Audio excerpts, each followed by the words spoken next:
Listen to this news article here in Australia. It says, a Sydney night spot has said clubbers caught staring could be thrown out or reported to the police and has discouraged people from picking up. Wow. Picking up at nightclubs. What has the world come to? The article starts, a Sydney nightclub has banned staring unless the person doing the staring gets the prior consent of the person they are staring at to continue staring. A failure to do so could result in the police being called. It also discouraged people from coming if their sole purpose was to meet someone to pick up. See, this is ridiculous. This is why I think some of this stuff has to be intentional. It's just so dumb that you pause and think, oh, come on. This is just too stupid. This is a joke, right? Are they just trying to get attention because it's so idiotic? Club 77 in Darlinghurst, in Sydney's inner east, gave staring as an example of an action that would be in contravention of its new safety and harassment policy. In an Instagram post from earlier this month, the club said safety officers in pink vests would enforce the staring rules. Safety officers in pink vests. Okay, so we know who's pushing this. It's the insecure ladies and colourful groups out there, the mentally fragile, the screaming kids out there that look like adults, who instead of ignoring something or adapting to the world, insist that the world change for them. See, it's not good enough that the majority of the world accommodate them. No, they have to set the rules for everybody, whether we like it or not. Have you ever thought about how arrogant it is for a small minority to insist that the majority change just for them? These are the twits that, if they don't like something, even if others do, they want it banned or removed from the world. They don't care that the majority might enjoy something. No, only they exist in their eyes. Only their movies, their speech, their ideas, their music, not others. These narcissists insist you see and hear them, but they don't care about you being seen or heard. Club 77 said it wanted to remain a safe space and so had updated its rules because it had recently attracted some people who do not share our values and ethics when it comes to club culture. Let me guess. These kind of people. This child's obsession with safety, which sterilizes all the fun and thrill out of life, is ruining our world. I mean, where does the buzz of life come from in overcoming your fears and knowing who you are through the process of this scares me or annoys me, but it's not as bad as I made it out to be because I overcame it, I faced it. It was just a boogeyman. How do I achieve self-confidence if there is no path for it? If they keep censoring the paths, if they keep criminalizing the paths? I'm being serious here. This is a serious question.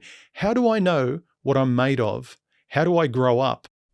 How can I be more than what I am if the permissible bar is set to that level of a child? Oh, I know. According to these selfish children, we're supposed to feel alive and excited after we've signed some sort of consent forms and shown them to each other like weirdos. This is why, even though prostitution is legal here and in other parts of the world, men and women would rather risk the real thing than this dumb legal consent bullshit. No one wants to get together in this sterile way. It's like forcing us to read music instead of listening to it. No one wants to do it. They're all ignoring things like women getting excited by the thrill of a stranger approaching them, having the courage to start a conversation when they're nervous. Also, how the fuck is anyone supposed to approach someone without first noticing them, looking at them and seeing them, and then not being able to take their eyes off them and then mustering up the courage to approach? And then the natural human process of relationships and babies that happen after that. Normal human stuff that's been going on since the dawn of time. Creating a safe space goes beyond implementing practices to deal with incidents after they have happened. We also have an obligation to educate new clubgoers and help them understand what is considered acceptable behaviour inside the venue and on the dance floor. In its policy, the venue stated that Club 77 is not a place to come to if your sole purpose is to pick up. See, it makes it evident here This is solely focused on what insecure women want, not men, because every man goes clubbing with intent to hopefully pick up. That's what he wants to do. He's excited about meeting girls and talking to them, or at least looking at them. And while many women also do the same, there are some that just go out to dance and socialize and with no expectation whatsoever because they're bored and have no idea what they want, aside from getting out of the house. But men do not do this by and large. So this is all about what women want and what makes women feel safe in their scared little world, not men. And this willful exclusion of men's needs in life is what annoys us the most. Be fair and reasonable. Don't just make it about you, ladies, then pretend it's all about me being narrow-minded. Men are simple and strategic. We don't go to clubs for vague reasons like women do. If you do come in and are approaching multiple people or giving unwanted attention to someone, you are going to attract the attention of our security, who have been instructed to stop this kind of behaviour. The venue's policy, first reported by the Daily Telegraph, said it encouraged people to interact with strangers, but any engagement must begin with verbal consent. Staring was highlighted as one form of harassment. Don't you think it's more awkward to surprise someone you weren't even looking at from a safe distance before you invade their personal space with a creepy legal form stating that I would respectfully like to talk to you if you would allow me to, smiley face. Where the line was between innocently trying to make eye contact and staring was not fully explained. And you see, this is the problem with all this SJW bullshit. It's all vague and relative and subjective and due to your own feelings. You try to get a consistent answer for a certain rule they're imposing in social interactions for everyone, and they can't give you an answer. There are hundreds of subjective variations. Basically, they have no rules other than do as I feel, and if I'm happy afterwards, then you've done the right thing. But only this time. Next time, you might be incorrect. Well, as I said, this all sounds like a ditzy woman having the right to change her mind from moment to moment and never be wrong while still wanting to be in charge. But it was suggested that simply if the person being glanced at took offence, the clubber looking in their direction could be kicked out. If you are, for example, staring at someone from afar, if the attention you are giving someone is unwanted, that is considered harassment.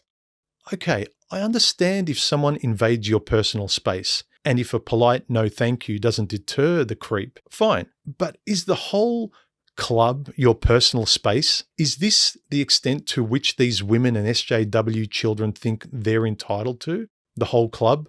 The whole world? The world is their safe space? If you're being harassed by another person or receiving unwanted attention, please seek them out or tell our staff immediately. We adopt a policy of always believe the report in cases of harassment and feeling unsafe. See, again, it sounds like the believe whatever women say to me. Men don't talk like this. We don't think, I'll believe something completely without evidence. This is insecure woman speak. If we receive reports of any behaviour that has made someone feel uncomfortable, the reported individual will be removed from the venue and the police will be called, the policy stated. The reported will, not might, but will be removed. Why? Because they just believe the person saying what they said, which is usually a woman in this case making the accusation, and you're supposed to always believe the woman. And they never ask a question or two of what happened to find out if it's actually warranted or fair to kick somebody out.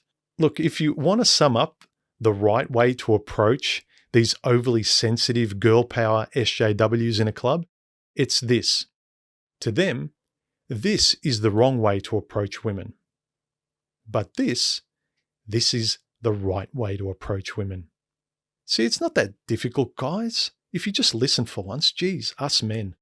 Those who replied to the post on social media largely gave it their support, backing this 100%. Amazing, positive party culture all the way. Were these the replies from your followers before it went live? Because I'm going to go out on a limb and say that these seem like cherry-picked comments to make people think that everyone out there wants a no-staring law enforced. Because I don't think this is indicative of most people's opinion out there. Club co-owner Dan Gorell told the Daily Telegraph no one had been ejected from the club for staring as of yet, but he wanted to lay the ground rules as the club was becoming increasingly popular with young people. Someone could stare at someone and make them feel uncomfortable. They could be staring at them for quite some time. People want to go out, and they want to feel safe. They don't want people chasing after them. Well, to some extent, I beg to differ. Most women like and want men chasing them. In fact, it's the only way most people get into relationships these days. And in fact, it's the only way people have gotten into relationships till this point and reproduced the species, because if men don't pursue, nothing much actually happens. But again, as the average woman allows the feminists and the childish part of the colourful community out there to speak for them, we'll get these morons laying down the rules because they shout so loud that we agree just so they'll shut up. And let's be honest, it's because all these fragile twits have keyboards and they can ruin any business online until the business apologises or shuts down. The response to it has been extremely positive. Yeah, sure it has. I love how they tell you what they would like to be true rather than what the world actually thinks out there in public, what people actually think about their loony rules. Look, I have nothing against minorities because the individual is the smallest minority of all. I'm a minority of one, and my ego's not that big that I need the world out there to change for me. No, if I want to be out there in the world, I have to adapt myself to the world. And look, I'm always talking about individual responsibility here on my channel and living by the golden rule of fairness with others and never using and abusing people to get what you want by deceit.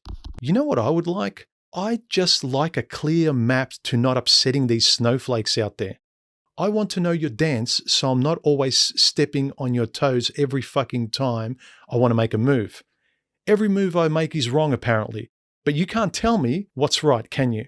And if you cannot give me a clear map on how to interact with you, then more and more sensible people out there who have had enough of you are just going to exclude you from life because you make no sense at all.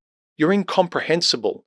Please make some sense so we can try to get along. Enough already. End of rant. Join the channel. I'll catch you later. Bye.